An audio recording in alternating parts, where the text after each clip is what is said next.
As a material scientist myself, I know that my main recourse to talking about something is often a graph. That's our language, but actually it's not a very useful language for talking to other people, so like designers and artists and architects. If you're making anything that humans are going to interact with, you need to understand the sensual and emotional aspects of materials as well as their functional and physical aspects. So when you're making something as a designer, actually you consider all sorts of things. You want to consider what something feels like in your hand, what it smells like, what's the texture, what's your experience of it like as a human in the world. And so the properties of materials are really important to you, but how you understand them might be much more visceral and subjective rather than a data sheet. Designers can increasingly influence material scientists in the direction of their research, but in order to do that they really need to be able to speak the same language as them, particularly when it comes to talking about materials.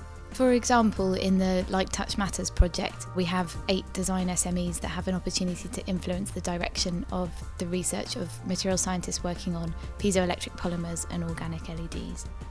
When you're developing new materials for product design specifically, you need to consider more than just the technical properties of the material. So that's where the designer's input is really important, because they can feed into how the material might look or feel, so its sensory and aesthetic attributes, as well as its kind of cultural associations or emotional values. So when you kick off a project which is design-led, immediately we're talking about communicating with designers the possibilities of new materials. The first language you need to use is the materials themselves. The other thing that material samples really do for you is that they translate between disciplines. If you have a set of material samples in front of you and you can say, do you mean this type of springiness, or do you mean bendiness, or do you mean softness to the touch when you poke it, is it like rubber? There are many different ways of thinking about that quality, which then translate into a materials number, but to get that translation right, you need the material samples.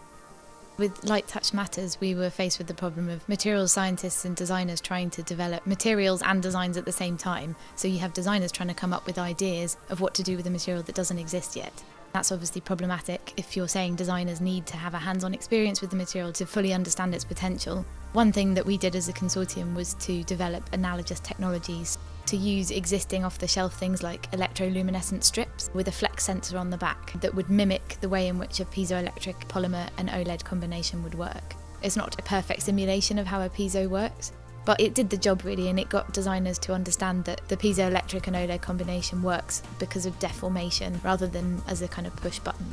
And from that point onwards, the communication between material scientists and designers got a lot easier.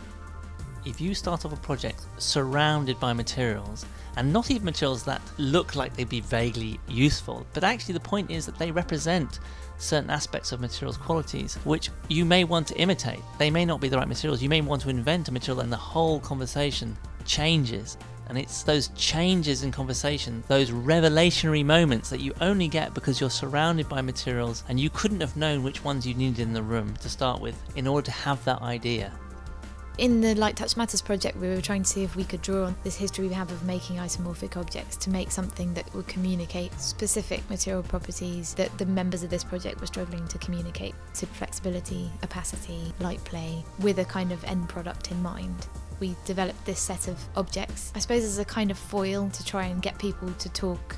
We had intended that people might take the tool rolls away with them and use them as a kind of reference dictionary. It was about communication long distance in terms of the geography of the project, because there were partners all over the EU, and also communication across disciplinary boundaries.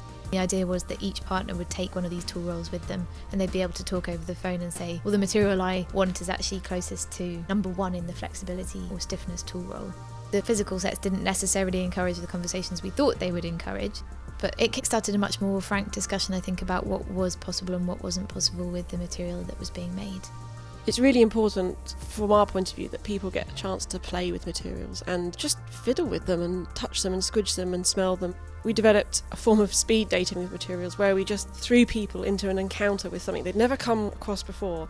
But it's really important that people get a chance to be playful and creative and spend time with materials, get to know them. When you share an experience of play, actually that enables you to confirm your experiences with others and agree that what you're feeling about something is either similar or different to them, but also to then realise that actually this material is a social vehicle.